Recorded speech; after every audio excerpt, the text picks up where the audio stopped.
on to part two.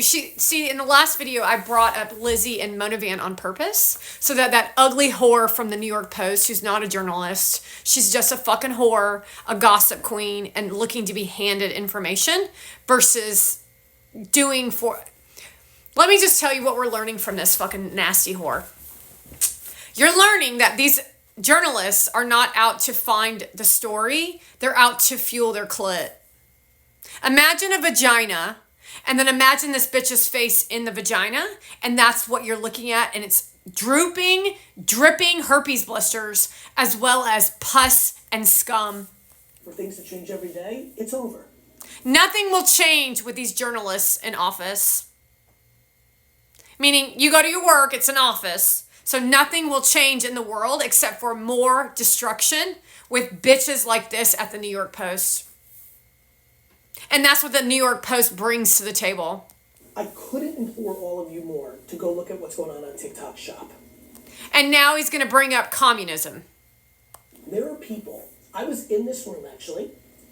That room is fucking disgusting. TikTok had an event here for 100 people that are doing live shopping. So he only hangs out with rich fucks. Rich in either following or rich in fucking money. And that's the fucking story that you all need to understand, is he doesn't have a brain in his head or a heart in his fucking chest. Making hundreds of thousands and millions of dollars a year in selling live on TikTok. What'd I tell you? Wow.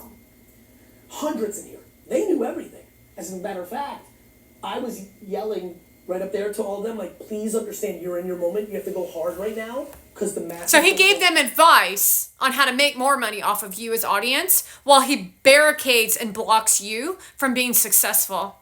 Understand that the people that he invites on his platform already have the following, and all they do is tell you to keep producing content, to keep the market fueling, but you never grow in content. And then he hosts a bitch from the New York Post where she's like a fucking zombie.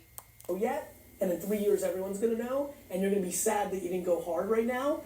Because this is your moment to land grab. It's like buying up real estate. This is your moment to land grab, he said.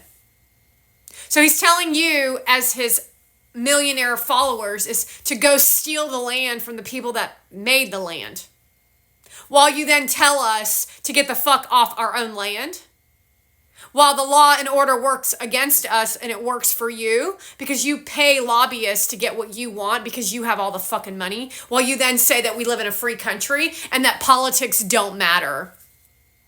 So he's literally selling your land to a fucking Persian bitch who's full-blooded Persian, who only speaks about herself and Persian shit, while you stand there with your thumb up your fucking ass and give more kudos to another New York Post shit with a fucking nasty ass, ugly ass fucking restaurant for an exclusive club for fucking criminals. And that's the modern day mafia leader right there. Yeah. Like if you know Malibu, Malibu, and you're just sitting there and the beachfront property is available for cheap, you were sad that you only bought one house instead of 3. Mm-hmm. If you know. So now he's trying to give him advice to buy more land, do more things so that you can fuck people over. So all you pieces of shit out there who are making content have no interest in the thing that you're doing. They have no interest in the thing that they're doing. They just saw that there was a community out there looking to be fucked over. And then a communist China willing to make the shit.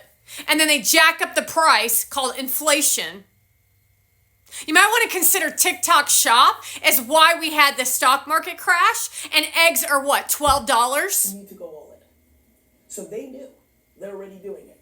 So I think live social shopping is going to be a big deal. So that he can win in his existence with his fucking Persian bitch. I believe if you look at what's going on in China, have you seen the video? Of the girl who made $8 million in 2 seconds? Fuck you. Did you guys see that? Like, so in China, I didn't. Social shopping has already happened. So wow, that's really intelligent behavior. There's tens and hundreds of millions of dollars. Not one opportunity is with that man. I also know that a lot of people don't know that. I don't give a shit. Yeah. Yeah. Interesting. One thing that we're trying to do with this series as well is highlight some of the good things that are happening in New York. people who are innovating, and you've had such an incredible story. And Oh my God. about wealth inequality, prosperity, and all of these things, and you were not born with a silver spoon in your mouth at all. So I Oh my God. Tell me more. you know, growing up in New York and what Yeah. opportunities that afforded you and why you've stayed here. He didn't grow up in New York, you dumbass. The most important place in the world to me. It's where my family immigrated to. So anyway, I was born in the Soviet Union. I came to the U.S. in August of '78, or December, and it was really rough. I actually don't remember anything about the Soviet Union, but I remember literally the first days of Queens. I grew up in Queens, then I moved to Edison, New Jersey, then I moved back into Manhattan 20 plus years ago. I couldn't comprehend not living here for the rest of my life. Oh my God. Well, guess what, bitch? I ain't New York moving there. has what I love more than anything, which is balance. There's so much art, there's so much humanity, there's so much culture. There's He so lives much in a more cement than any people would ever casket. Like the way I see the jungle, and that's how I like it. That's a wrap on today's episode. Guess of what? Next. Bye, I hope bitch. you enjoyed the conversation. Well, we didn't because you're a dumb piece of shit. Both of you are dumb as fuck. You don't live in reality, dude. You live in the concrete jungle of sadistic, nasty humans that everyone in the fucking world fucking hates as a New Yorker. Understand that, New York City, and you'll really understand how you're fucking us all over.